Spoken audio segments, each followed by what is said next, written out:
আর মাত্র কদিন পরেই শুরু হচ্ছে বিপিএল টি-20 ধামাকা। সবাই দল ঘোষণা করে ফেলেছে। রংপুর রাইডার্সের দলটাই কি এবারে বিপিএল এর সবচেয়ে শক্তিশালী দল? হ্যাঁ দর্শক, চলুন জেনে নেই কোন কোন তারকা প্লেয়াররা রয়েছেন রংপুর রাইডার্সে। শুরুতে রয়েছেন নুরুল হাসান সোহান, যার নেতৃত্বে এগিয়ে চলেছে রংপুর রাইডার্স। তিনি উইকেট কিপার ব্যাটসম্যান। তারপর রয়েছেন কাটার মাস্টার মুস্তাফিজুর রহমান, যিনি একাই যে কোনো ম্যাচের মোড় ঘুরিয়ে দিতে পারেন।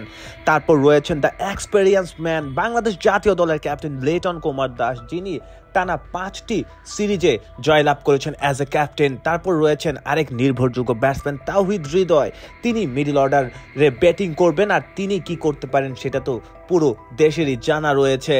তারপর রয়েছেন the experience man Mahmudullah Riyad দলের মাঝখানে এসে হাল ধরবেন এবং যে কোনো টিমকে গুড়িয়ে দিতে পারবেন।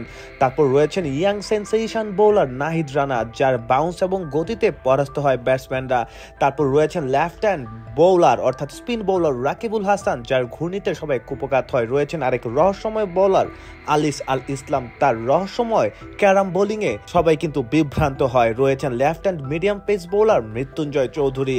এছাড়াও রয়েছেন জাতীয় দলের টেস্ট প্লেয়ারের একজন নিয়মিত প্লেয়ার নাইম হাসান, যার অফ ব্রেক বোলিংয়ে কিন্তু সবাই কুপকাত হয়। রয়েছেন কামরুল ইসলাম রাব্বি, যিনি একজন পেস বোলার, ভালো গতি রয়েছে।